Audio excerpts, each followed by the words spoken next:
How to let go, the practice of self-alchemy. Let's talk about what it actually means to let go. People say it all the time that they just want to let go, you should let go, just forget about it. But most of us don't really understand what letting go really means. And in today's video, we're going to get into the practical steps. I highly suggest to watch my previous video about the mechanics of letting go, because this is such a deep and intense topic that if you are missing informations, it can become really hard to let go, to change and transform, because this is actually what letting go is about, becoming a new person without those attachments, which means that letting go is not forgetting. It is not pretending that we are fine, or it's also not waiting for time just to make the pain go. You know, people say, yeah, get over it, or just with time, everything is going to be fine, but it's just not true. And it can't be true because letting go actually means to transform energy. And that's what I call self-alchemy. It's the art of turning those dense emotions inside of your body into movement, into insight, and ultimately into freedom. And it's important to understand that energy never disappears. It only changes its form. So every emotion, every memory that still hurts is all potential energy waiting to be reorganized. So it's energy in one form and it's waiting to be reorganized into a different form. It can never be just released and let go. And that's what we are going to do here. By the end of the video, you are going to know how to see the pattern, how to change the structure, and how to free the energy that has been running your whole life from the background and controlling you, limiting you, sabotaging you, holding you into loops, into never-ending problems, always the same things. Problems with money, problems with relationships, problems with food, with drugs, with addictions, with all kinds of things. All is based on the energy inside of you that is recreating your environment so you can re-experience the same pain, the same emotion, to find a different answer, to close it. But since we don't learn about these topics, we don't know how to answer differently. So we answer the same way, which means we suppress the emotion, which means that we are creating the same situations with another charge because it becomes heavier over time. And that's why life gets harder the older we get. And that's when people think it's normal to get sick, to get ill, to develop diseases when we are old, you know? Everybody's afraid, you need an insurance because this and this is going to happen. But it's just going to happen because you are not emotionally intelligent, emotionally educated. You just never learned about these things. And that's what we're going to change here. So everything begins with awareness. You need to understand that you cannot transform what you cannot see. You need to make things first visible. You need to go into the shadow, bring the part into the light to then see it and be able to change it. What does that mean to you? This means to you that the first step, the very first step is that once you feel something coming up again, a situation that you know somehow it's similar, can be similar thoughts, can be similar sensations inside of your body, can be similar emotions, similar actions that you are taking afterwards. This is the moment to just pause. To just pause and ask yourself, where do I feel it? What do I feel? What is it actually that's going on inside of my body? Is it heat? Is it pressure? Is it emptiness? Is it vibration? So first, find it, observe it, and name it. Awareness is already movement. So just by doing that, you are already doing the first step. Because the moment you see the emotion clearly, it can't stay frozen in the dark anymore. So you made it visible, and that's where most people are still unconscious. So they are not conscious about the cycles. They don't know that things repeat. From outside, it's obvious, right? I mean, you probably know the experience, or you made the experience that you see things in your parents, in your friends, in your colleagues. You see what they're doing and what leads to a disaster, and they're doing it over and over again. You want to help them, you want to tell them, but even if you do, they don't get it. So it's the same here. Most of the time, we don't see ourselves. That's why it's the most important thing to first see, okay, what is a cycle? What is going on? What is the thing that repeats itself that I want to transform? And with that point, once you bring light to something, it's important to not analyze it. Just notice it. Just see what's there. Just see which emotion is moving through your body. And when you allow that, it starts to flow, because usually what happens is that things are not flowing, they're stuck. They try to flow, they try to come out, they try to move again, but they can't. And if you are aware of it and you make a pause and you don't immediately react, you start to let it flow. And that's one of the first important steps. Or in other words, it's the first act of self-alchemy, bringing the light to what was unseen. And now we add the next layer to it, separating the fact from interpretation. That's something really important, because this is something that looks like the number one jail that we are in, that we have built for ourselves. It's like a mental jail, or I sometimes even name it mind virus, because it lets us believe things in a way that just seems so real, but it's not real at all. And it's all about facts and interpretation. So usually we believe that what we believe is true, and we believe that what we believe are facts. And, it makes sense to believe it, because all reality is rendered based on your belief system. So all that's inside of you, what you believe in, if you are knowing it consciously or not, doesn't matter, is being projected out, and it's creating your reality, and it's confirming itself. So no matter what you believe it's true, it somehow finds a way to show you that you are right. So it confirms itself, and therefore you think that this is really a fact. The things that you think about yourself, about others, what you observe, or you even think that this material reality is the ultimate reality. There's nothing else. So this is how far we have gone with our mind, with our focus. It has become so small that we think that everything kind of is how it is. And some people even use it this way. They use the saying, yeah, it is how it is, but it's not how it is, and it has never been just how it is. So let's take a look on facts. What actually is a fact, and how do we separate it from interpretation? So a fact is something that can be observed without meaning attached. For example, there are two persons, two people, and person A says words and person B hears sounds. This is what are facts. People are talking about situations, this and this happened, he judged me, he shamed me, he did this, he did that. But did it really happen? And the answer is no, it didn't.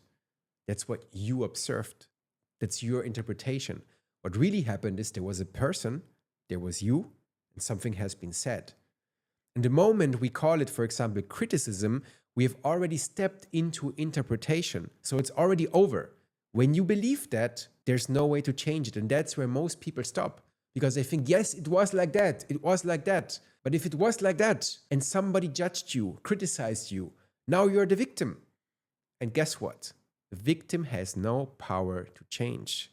A victim will create more situations to confirm victimhood, to confirm that the person is still a victim. This means that we attach meaning based on past experiences and collective agreement, because that's how we get to those things. Who told us that this is kind of shaming, blaming, judgment, negative criticism? Who told us all of that? It's the collective, right? It's kind of, we learned it. We learned it, we took it, and we made it our reality. And if you want to get into self-alchemy and into transformation, you need to understand that none of those things are facts. These are interpretations. And based on your programming and your belief system, you make certain experiences. It's like there's an obese person and you go and you tell them, hey, you are a tree. Doesn't do anything, no charge. Hey, you are a cat, no charge. Hey, you're a pig. Ooh, now it gets spicy. Why? Why does it now get spicy? It's the programming. It's what you believe inside of you. And that's where your power comes in, to change what you believed was true, because it was never true. It was just true for you because you decided for you that it's true. And then you get to the next point where you understand that most pain doesn't come from events. It doesn't come from events themselves. It comes from the meaning we give them. And if you think about it, trauma is also belief system work. It's nothing else. It's just working on what you believe. Just think about it. What is a traumatic event? Is it something that happened in the past and And now what? Does the past influence you? Or is it that the now is influencing you, which means that it doesn't matter what happened in the past, and it rather is important to see what is from the past still inside of you alive, which usually are a lot of interpretations. And that is kind of a trauma.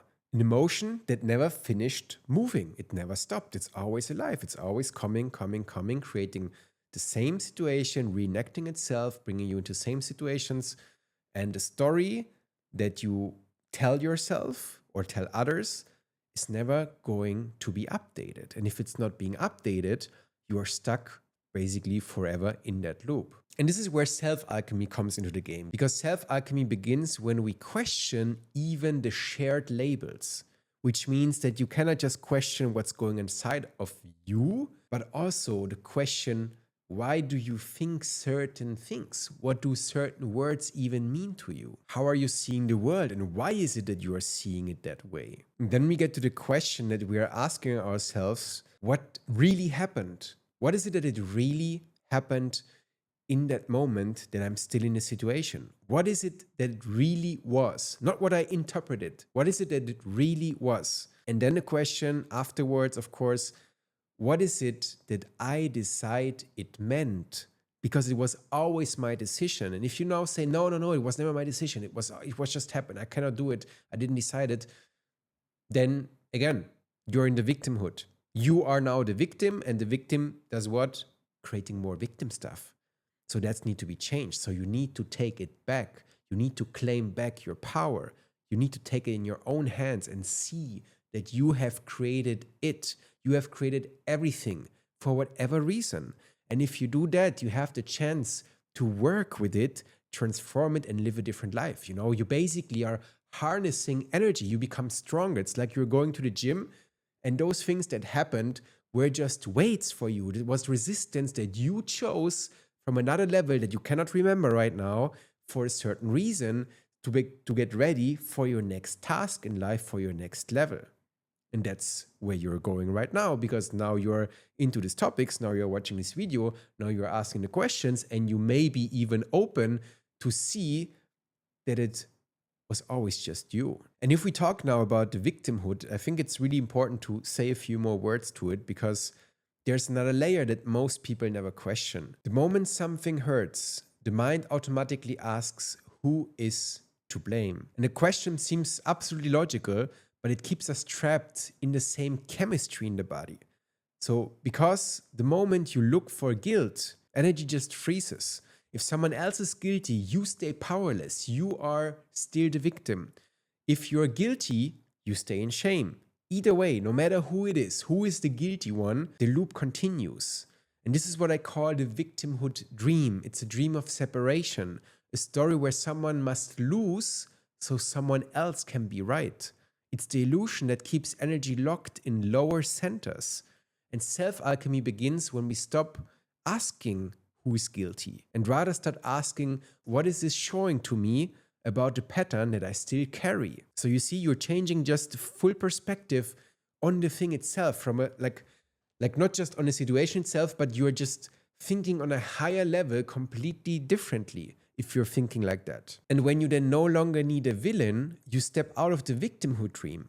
You realize that everyone acts from their current level of awareness. You start to see life not just as punishment, but you see it as feedback. And from there, responsibility starts to replace guilt. And then responsibility means the ability to respond differently. And that is what all is about. That is what these loops, these problems in life, that's things that comes always up, is trying to give you the opportunity to respond differently. It's the moment you reclaim your creative powers, actually. And that is when transformation truly begins, not through blame, but through awareness. So let me share you my story for context here. Once I began to understand this, I started to see it everywhere. And for me, what followed me for a very, very long time was my weight, was obesity. For many, many years, I was very obese. My body carried all the emotion I couldn't process. Every comment, every glance around food, exercise became kind of a mirror for my own self-judgment. It even was like that someone would mention dieting or joke about fitness, And instantly my mind created a story. They're judging me. They think I'm lazy. They're laughing about me. They don't respect me. But none of that was factual. The fact was simply words were spoken, air kind of moved, sound reached my ears, and everything else was interpretation. But when I walked outside and I heard people are talking and just giving me like a tiny look, I thought they're talking about me.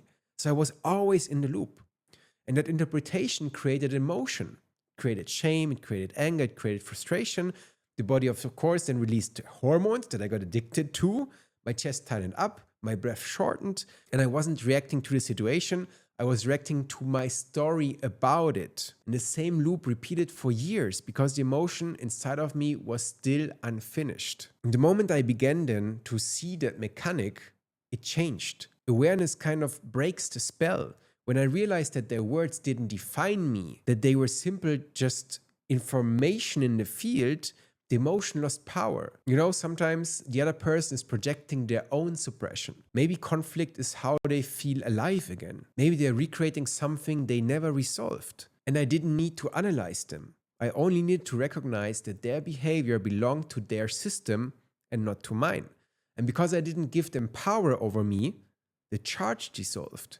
Because think about it, you can only feel angry, someone can only make you feel angry if you let them, if you give them the power. When you say, hey, here you go, take it, do whatever you wish. Okay, I wish to make you angry. Now I get angry. Now I'm the victim. Now I cannot do anything. But it was always your power. You gave them the power to make them angry. And that's what I always did. And I guess that's what all of us are doing, because that's just how this game here works. And because I didn't give them power over me, the charge dissolved, no anger, no shame. It was just neutral.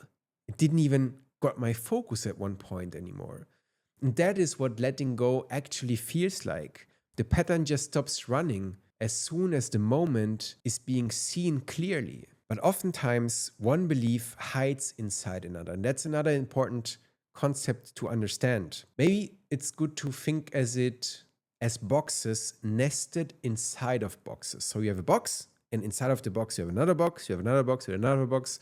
It's like boxes nested inside of boxes. And at the center sits the core wound: pain, rejection, fear. Around it, so the boxes around it have different layers. So the first layer could be, or the first box could be, it's wrong to mock. Then the other one is, I must be kind. Then the other one is, I'm not allowed to hurt others.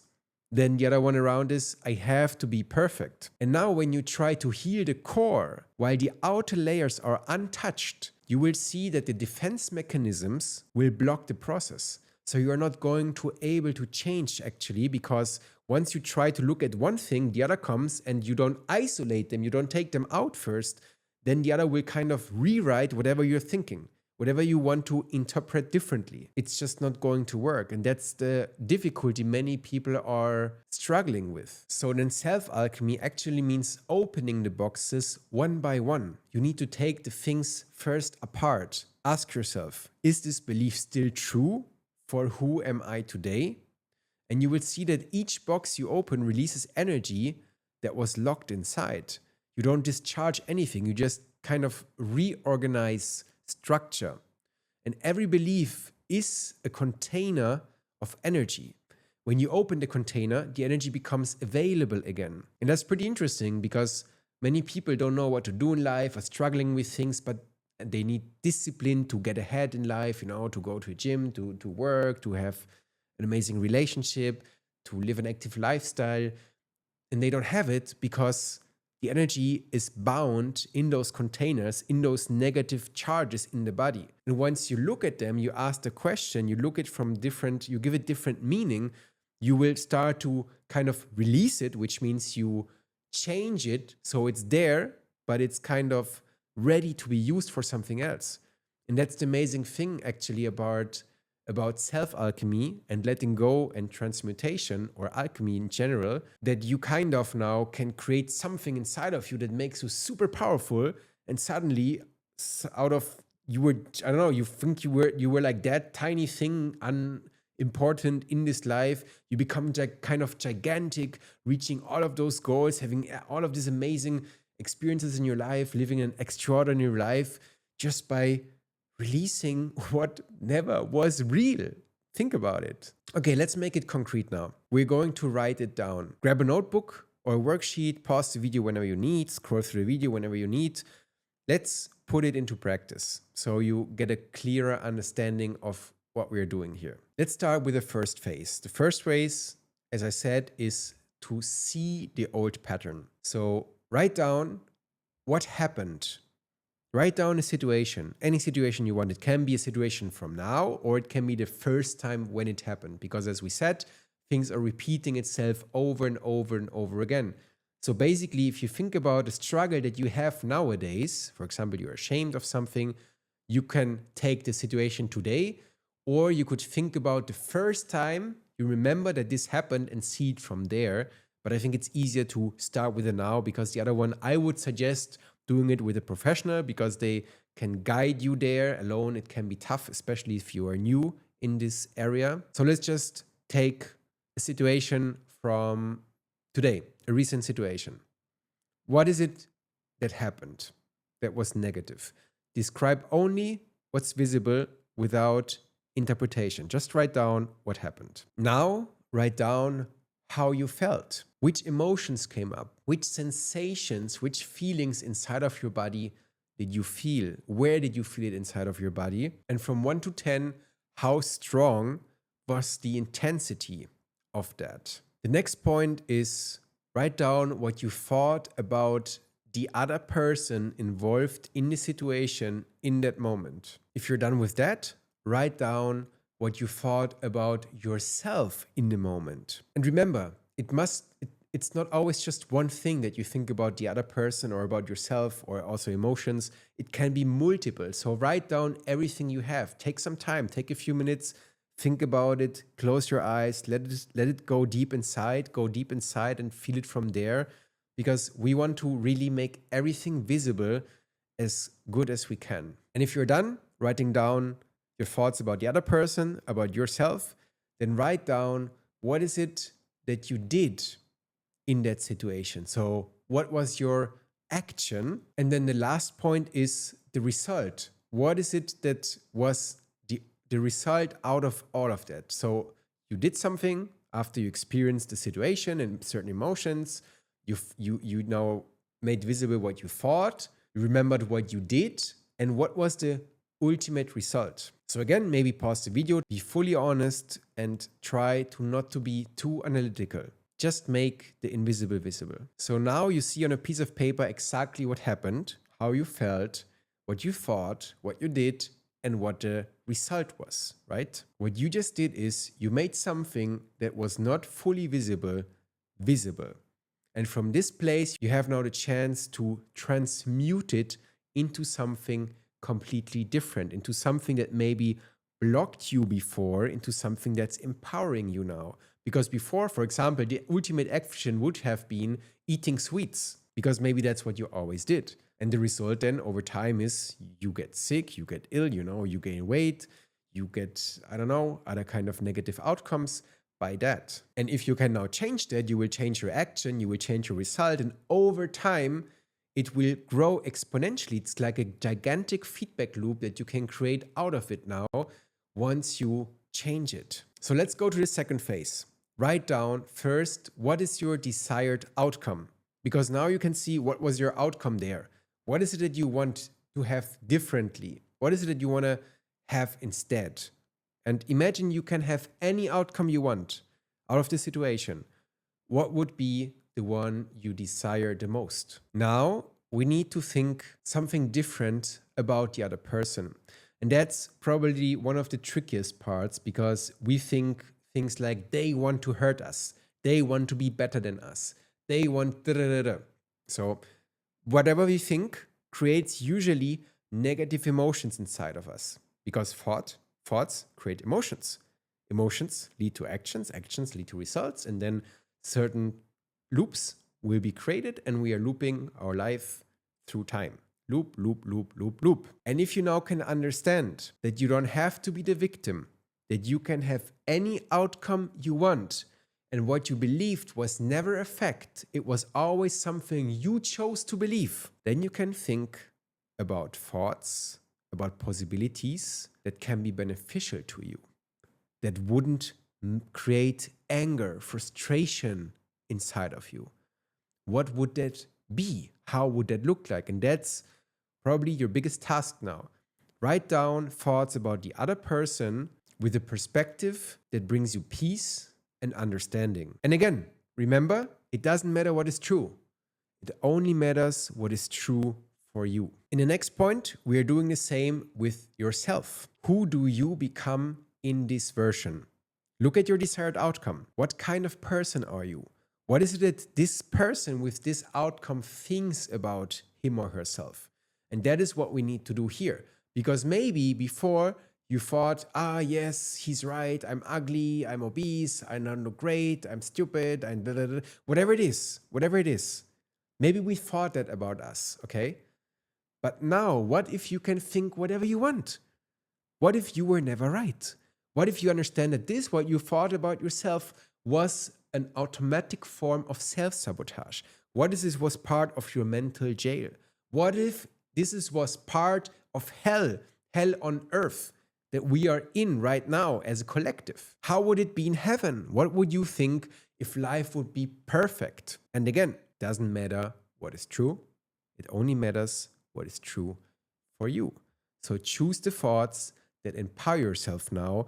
Create a few scenarios, and also for the other one about the other person, create a few scenarios. We don't have to decide yet which ones we are going to choose, but we need at least a few good options that, if they were true, would empower us. The next point is again the action. Look at these scenarios now and look at the scenarios on the other piece of paper. On the other piece of paper, your action was probably something that hurt you or harmed you in the long run. Look at it now. If this, what you just wrote down, is true, you feel completely different. How can you now react? What can you do?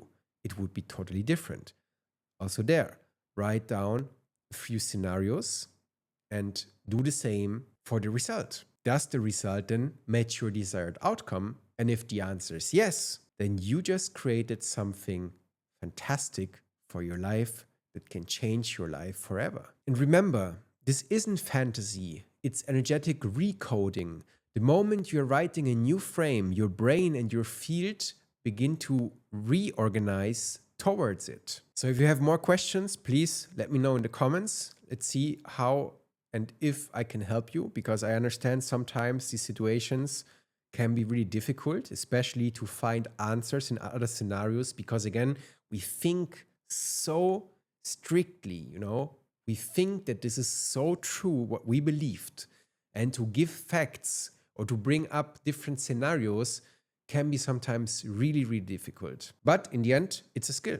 It's part of emotional intelligence. And if you master that skill, you can master everything because you're mastering yourself.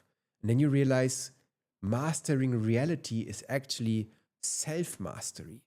And that is what we are here on a channel are going to talk about. Okay, now you have a few scenarios, right? You have the old one and you have maybe a few new ones. And now it's time for you to choose the one that is the best for you and make a decision that this is now your new truth. And after you decided that this is your new truth, we are going into the integration, because now the interesting part starts, which is becoming the person, becoming consistent with what we think, say, and do. Because for now, we wrote something down, we think about it, but are we speaking it? Are we acting on it?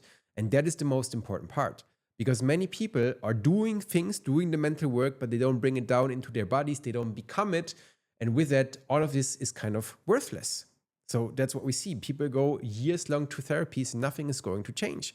People are going to do like psychedelics, nothing is going to change besides going to more psychedelics retreats. Therefore, integration is one of the key parts that I want to talk about here in this video. And when it comes to integration, it's important to understand that choosing something new is easy while you are calm. But mastery, true mastery, happens in the moment you are triggered again, when somebody presses the button, when somebody evokes the old. And when this happens, we have no other chance than to pause.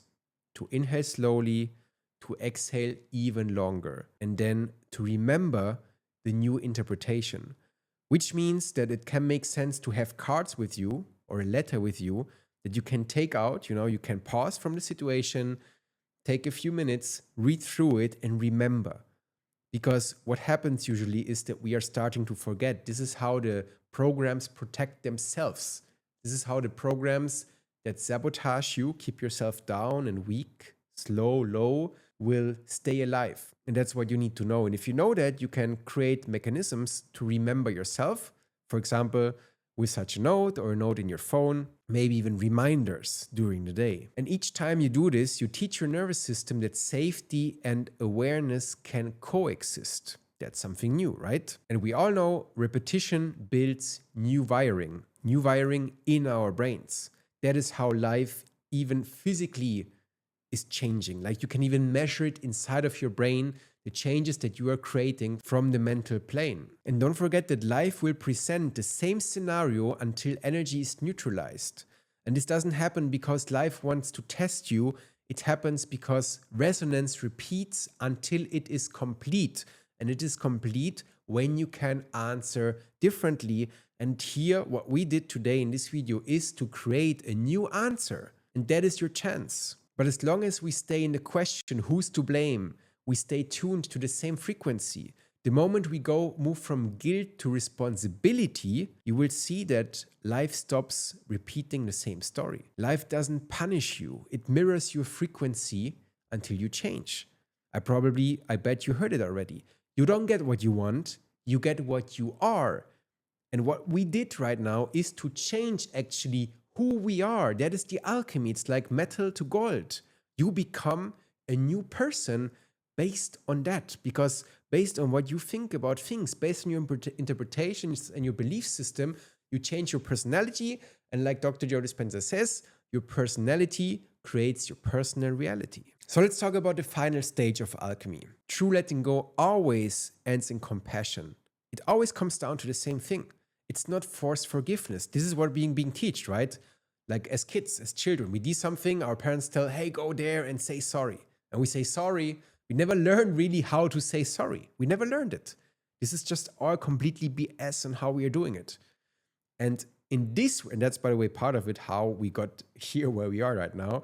And part of this work is to understand that it's compassion and not just forced forgiveness. It's real understanding. Because now you understand why you created certain events, why you created certain situations. You understand how powerful you actually are. Now you understand that you have never been a victim. You decided to become one, to go down and see what's there. How is life from that perspective, in pain, in anger, in shame?